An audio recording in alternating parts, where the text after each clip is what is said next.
It's pretty wild when you think about it. So much of our lives, how we work, how we connect, how we shop, it's all shaped by just a handful of massive tech companies. But have you ever stopped to ask, where did they all come from? Well, there's a fascinating pattern here, and we're going to dig right into it. Right. So why the United States? I mean, how did one single country become this absolute powerhouse for game-changing companies? It's not just a coincidence, not at all. There's a very specific recipe at play here, a kind of magic formula. And in this explainer, we're going to break down every single ingredient. I mean, just look at this list. Microsoft, Apple, Google, NVIDIA. We're talking about the fundamental building blocks of our digital world. The OS on your laptop, the phone in your hand, the search bar you type into 100 times a day, they all have one thing in common. They were born in the USA. And figuring out why? Well, that's the key to unlocking this whole mystery. All right, so let's jump into the first piece of this puzzle. It really boils down to two things that are totally intertwined. First, you've got the fuel, the money. And second, you've got the mindset, the culture that actually encourages people to take a swing at these massive ideas in the first place. And it all starts with the financial ecosystem, because at the very heart of this whole innovation engine, you find a very, very specific kind of fuel. This isn't your everyday bank loan. No, this is more like rocket fuel, specifically designed for these huge, high-risk, high-reward missions. And that rocket fuel? It's called venture capital. You've probably heard the term, but what is it really? Well, it's basically a whole financial system built on one crazy idea, pouring millions of dollars into brand new, totally unproven concepts. The whole philosophy is that if you take a massive risk, you might get an absolutely astronomical reward. And that right there is a defining feature of the American tech scene.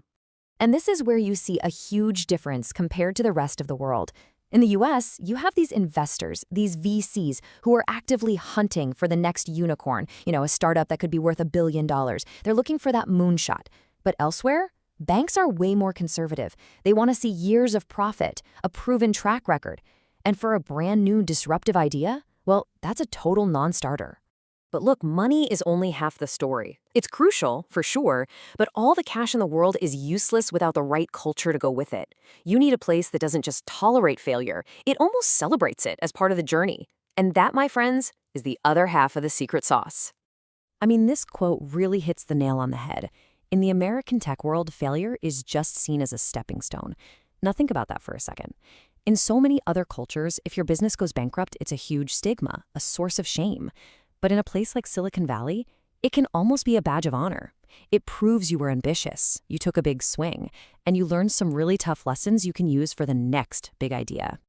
So what you get is this amazing kind of innovation safety net. It works like this. An entrepreneur tries something totally audacious. It doesn't work out. But instead of that being the end of their career, they're not blacklisted. Nope. The founder takes what they learned, all those hard-won lessons, and they start a new, smarter venture. It's a cycle of learning and resilience. Okay, so we've got the fuel, venture capital, and we've got the mindset that embraces failure. That's a great start. But where do all the brilliant people and groundbreaking ideas actually come from? Well, that brings us to the next part of our puzzle, the structural advantages baked into the system. Yeah, you can really think of the US as this giant magnet for talent. It's not just about homegrown genius. It's about its incredible ability to attract the best and the brightest from all over the globe, creating this incredibly diverse melting pot of ideas and perspectives. So what makes it such a powerful magnet? Well, it really comes down to two big things. First, you've got a legal system with really strong intellectual property protections. That means if you invent something, you can be pretty sure no one's going to just steal it. And second, you've got this constant stream of highly skilled talent pouring out of top-tier universities, always feeding fresh blood and new thinking into the ecosystem. And if you want proof, just look at the numbers. It's actually staggering. A huge percentage of America's billion-dollar startups, we're talking about more than half in some studies, were founded by immigrants. These are brilliant people who came to the US for one simple reason. They knew this ecosystem gave them the absolute best shot at turning their dream into a reality. All right, so you've got the money, you've got the right attitude towards risk, and you've got a magnet for global talent. What else do you need? Well, there's one last absolutely crucial piece of the puzzle, the perfect proving ground, the place to test and scale your idea. And that place is the US market itself. Why is it so perfect? Well, think about it. First, it's massive, just enormous. Second, It's mostly a single language market, which makes marketing and sales way simpler. And third, it's filled with consumers who have money to spend and, crucially, are excited to try new things. They're early adopters. This lets a startup get huge and work out all the kinks on their home turf before they even have to worry about the complexities of expanding internationally. It's a massive head start. Okay, so we've laid out all the individual pieces. We've got the money, the mindset, the framework, and the market. Now let's put it all together and see how this whole thing works as one big, powerful machine. And here's maybe the most important thing to understand. This dominance didn't happen by accident. It's not a fluke. It isn't just one of these factors. It's the result of a very specific, very powerful ecosystem that has been built, nurtured, and refined over the last 50 years. So let's just recap those 4 pillars one more time. You've got the money, that high-risk venture capital. You've got the mindset, a culture that's okay with failure. You've got the framework, the legal and educational systems that protect ideas and produce talent. And finally, the market, that huge, wealthy domestic launchpad. The real magic word here is synergy. It's not just about having these 4 things in isolation. It's about how they all work together.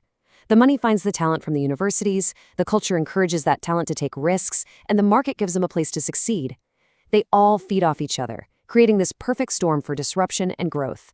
And that powerful combination is what other countries find so incredibly hard to replicate. So that leaves us with a really big question, doesn't it?